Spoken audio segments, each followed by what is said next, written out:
Assalamualaikum warahmatullahi wabarakatuh. Waalaikumsalam warahmatullahi wabarakatuh. Bismillahirrahmanirrahim. Alhamdulillahirabbil alamin. Wa bihi nasta'inu ala umuri dunya waddin. Wassalatu wassalamu ala asyrafil anbiya'i wal mursalin. Sayyidina wa habibina wa maulana Muhammadin wa ala alihi wa sahbihi ajma'in. La hawla wa la quwwata illa billahil aliyyil azim. قال الله تعالى في كتابه الكريم أعوذ بالله من الشيطان الرجيم بسم الله الرحمن الرحيم وسارعوا إلى مغفرة من ربكم وجنة عرضها السماوات والأرض أعدت للمتقين. Akhir ayat Sadaqallahul Azim. Hadirin Bapak Ibu, warga RT3 RW3 yang dimuliakan Allah Subhanahu wa taala, utamanya para masyayikh, para ulama, para kiai, para ustaz, para tokoh, sesepuh sesepuh yang dimuliakan Allah Subhanahu wa taala. Khususnya kita semua warga RT3 RW3 pada malam hari ini mendapatkan kehormatan dengan kehadiran perwakilan dari Polsek Semrawon yang diwakili oleh beliau terhormat Bapak Khairul. Terima kasih kehadirannya. Syukur alhamdulillah kita bersama-sama memanjatkan kehadiran Allah Subhanahu wa taala atas limpahan rahmat dan hidayahnya. Pada malam hari ini kita dapat bertemu, bersilaturahim, duduk bersama dalam acara silaturahim, dalam acara halal bihalal, yang mana halal bihalal ini di mana-mana tempat dilakukan, khususnya di instansi pemerintah.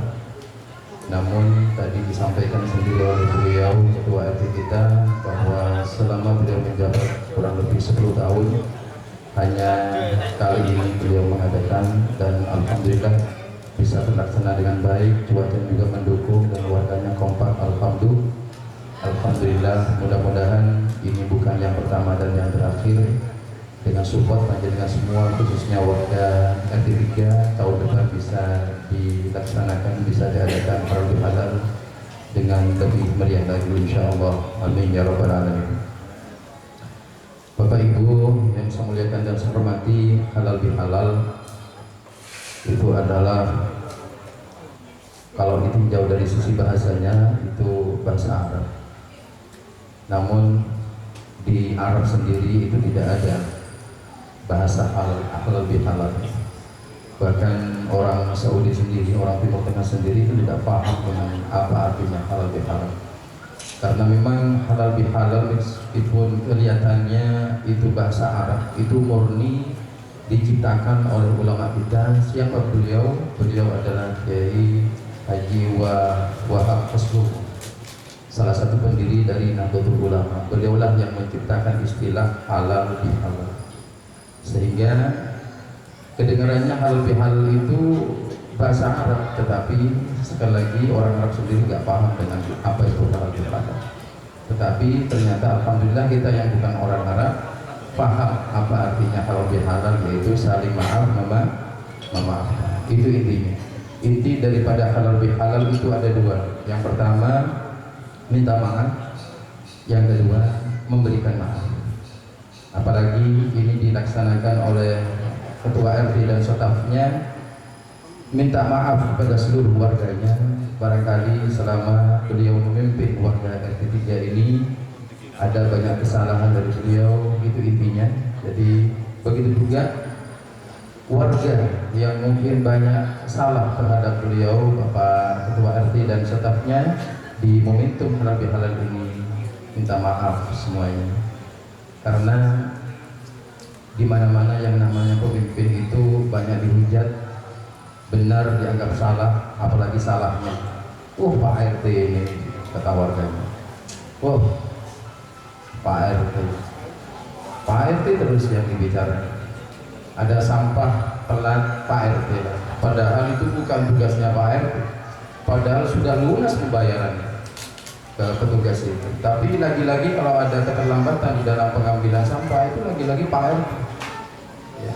Beras tidak datang yang biasanya sebulan 3 bulan sekali, Pak RT lagi, Pak RT terus. Jadi saatnya kita sebagai warga yang banyak salah, banyak menuntut terhadap Pak RT kita, saatnya di momentum halal bihalal ini kita nanti bersalam-salaman, kita plong, kita kosong-kosong, Pak RT ini tidak ada salah, begitu juga warganya yang punya banyak salah terhadap Bapak Ketua RT-nya, ya dimaafkan insya Allah oleh Pak RT kita, insya Allah. Bapak-bapak, ibu-ibu warga, saya sepertinya kurang fokus untuk berbicara di hadapan Bapak Ibu malam ini. Kenapa? Karena sepertinya Bapak Ibu ini semangatnya bukan semangat mengaji, ya mendengarkan sebuah ilmu, nasihat atau hadis, ayat gitu. Tapi sepertinya semuanya ngelirik ke sini, Pak. Benar ya? Jadi batinnya kapan narin aja suwe-suwe tadi. Ini dan mari. Saya sempat bingung juga tadi disampaikan oleh pembawa acara tausiah singkat. Singkatnya itu berapa? Ini sudah 46 menit. Jadi 6 menit ini belum ada nasihat sama sekali. Jadi hanya mukadimah saja. Berapa menit ya?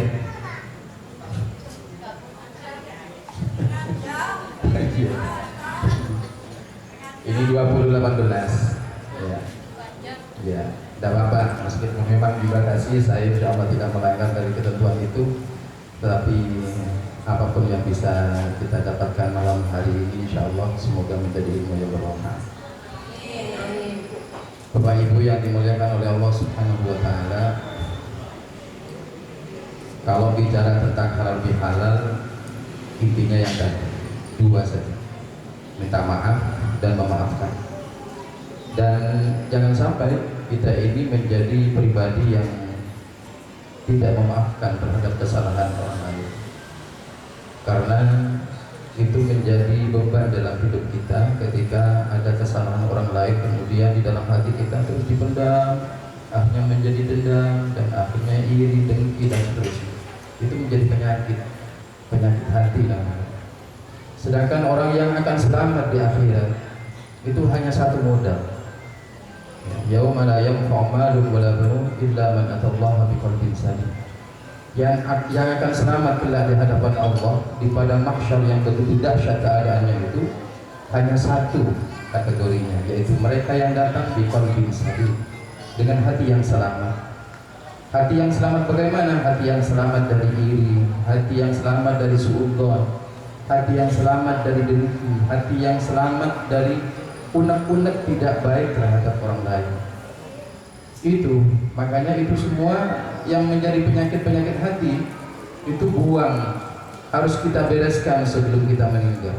Karena kalau kita mati, mohon maaf, meninggal dunia dengan membawa iri, dengki, suudzon, berburuk sangka kepada orang lain, itu akan menjadi beban.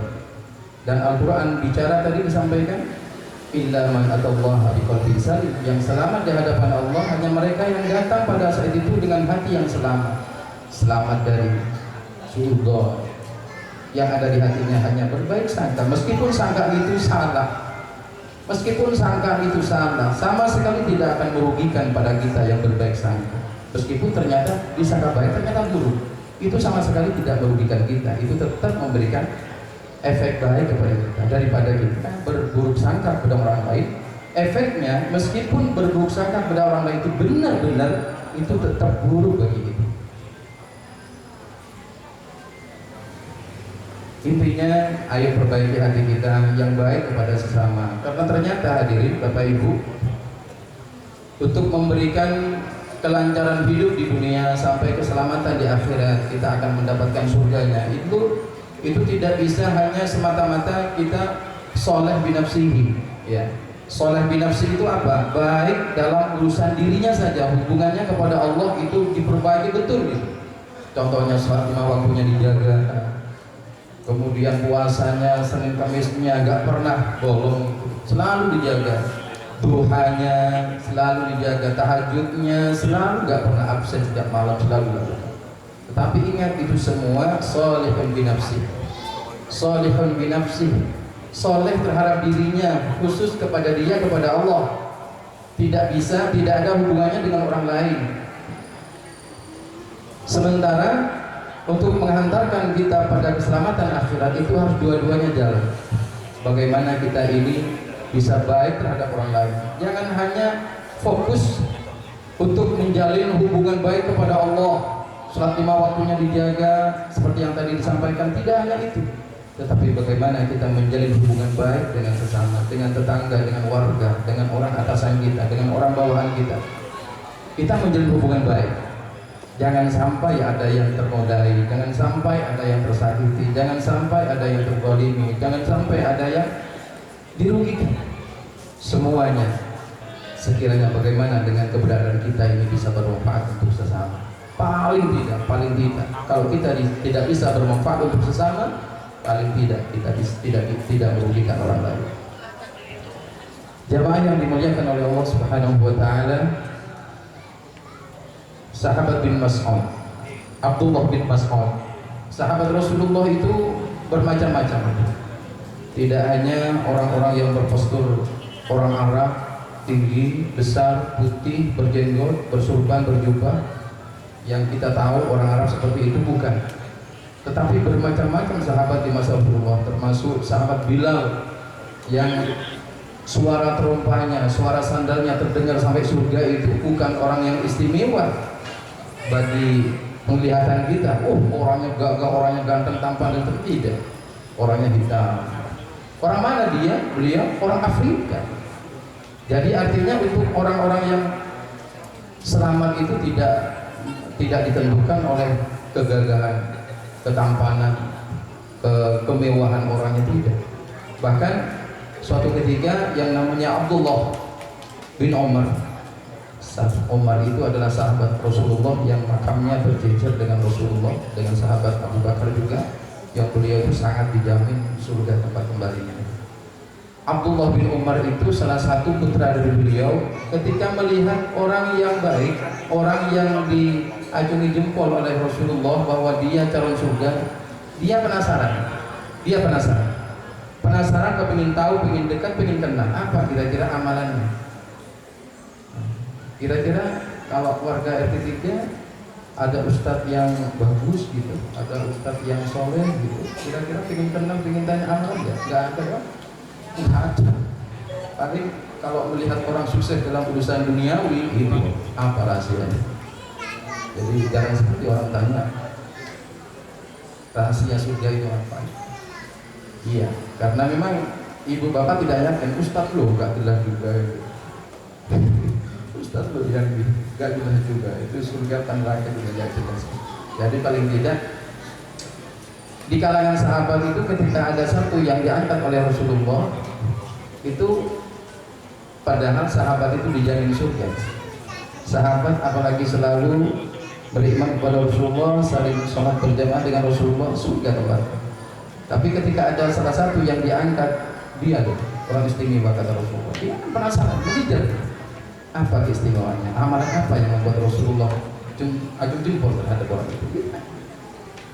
Ternyata amalnya ketika ditelusuri tidak yang seperti apa, bukan ketika malam habis isya sholat sampai subuh, enggak.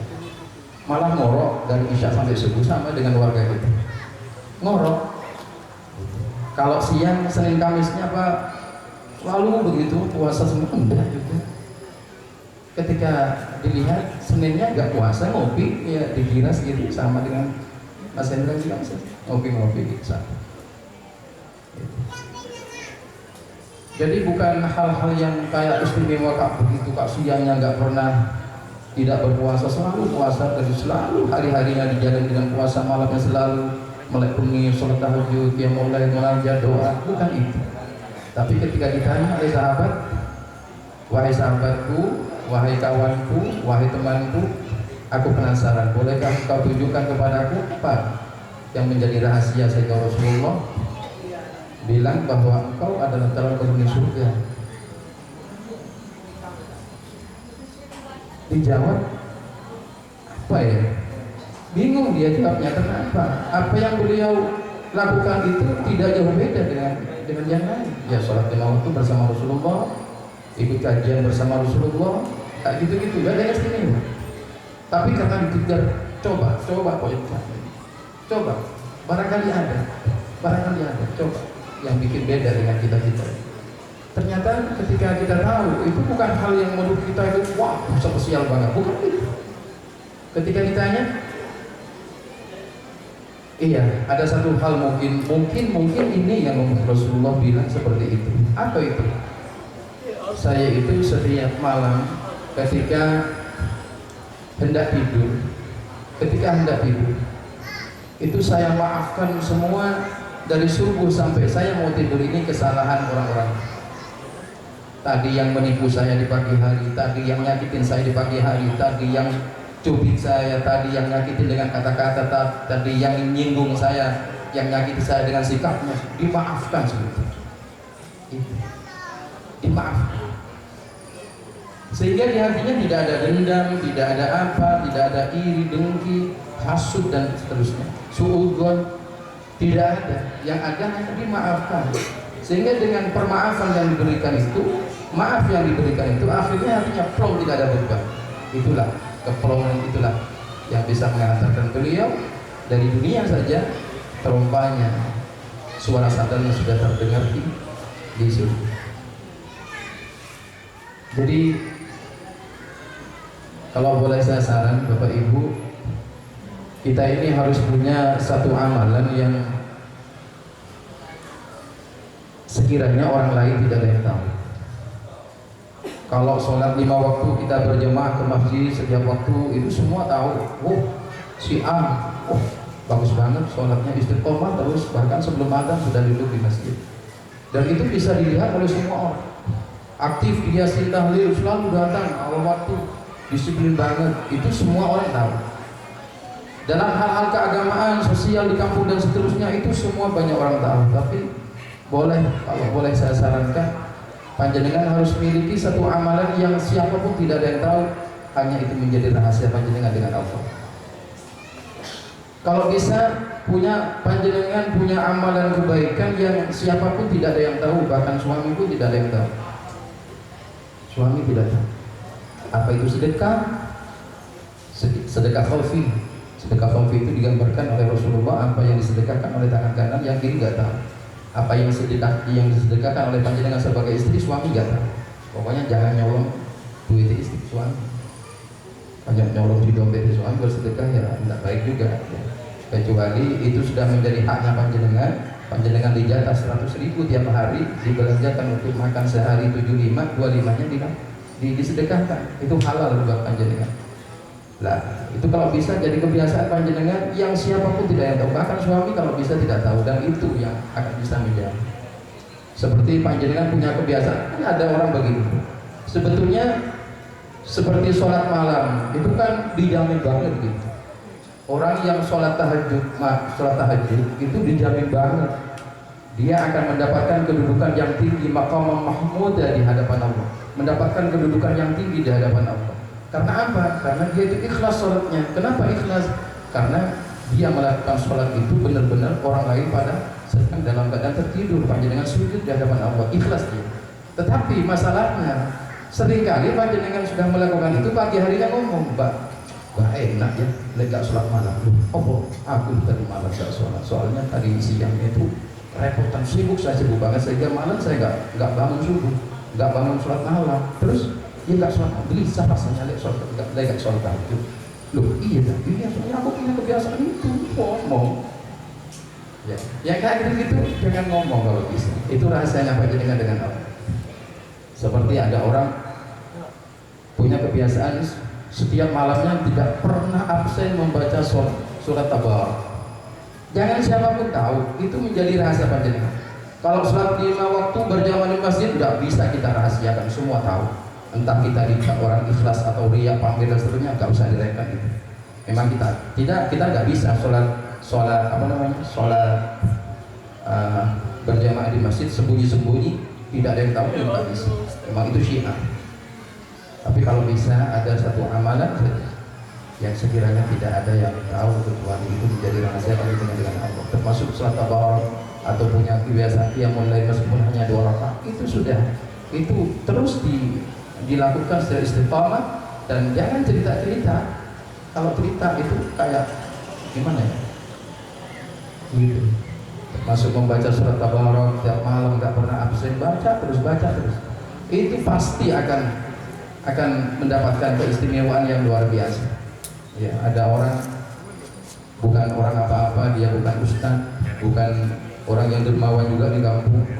Dia biasa-biasa, nggak kelihatan kebaikannya. Tapi pada saat orang itu wafat, di makamnya wangi. Yang menjadi saksi siapa? Ya, diantaranya ya Pak Mutinnya. Ya. Baca talqin di sana, ternyata aroma harum keluar. Kemudian sama yang 3 orang yang menerima jasadnya di liang lahat itu, dia yang menyaksikan wangi banget. Apa itu? Padahal orangnya dilihat biasa-biasa, ya ke masjid biasa sama dengan kita, ya terawihnya suka bolong-bolong sama dengan kita. Puasa Senin Kamis itu ya biasa-biasa. Karena selama itu hal yang sunnah itu boleh ditinggal. Yang tidak boleh itu yang wajib. Jadi secara kasat mata orang itu tidak ada keistimewaannya, biasa-biasa aja. Tapi kenapa ketika beliau wafat ada hal yang istimewa yang membuat orang lain bertanya-tanya, apa ini keistimewaannya? Ada apa ini? Ternyata setelah ditelusuri, orang itu telah ditanya ke anaknya, dia nggak pernah tidur sebelum membaca surat Tabarak. Dia nggak pernah tidur sebelum membaca surat Tabarak. Dan dia nggak pernah cerita siapa.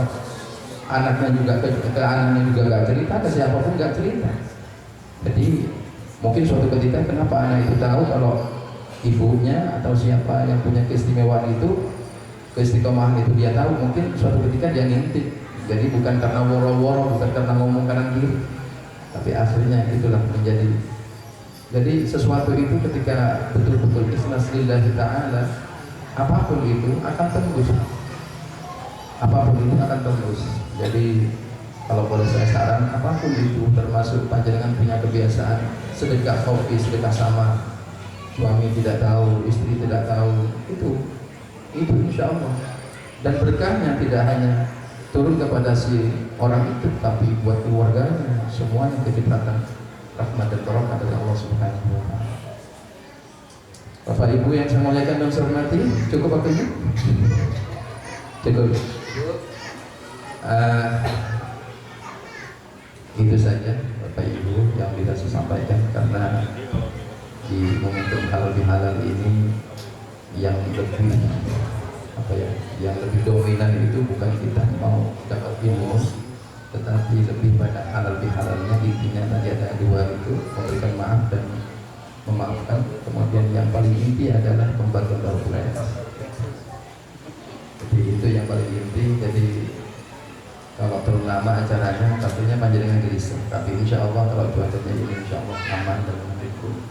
Ya mudah-mudahan untuk yang terakhir sebagai kata semangat buat warga RT3, bahwa warga RT3 itu sebetulnya orang yang sangat beruntung. Warga RT3 sangat beruntung dan orang yang paling kaya. Kenapa?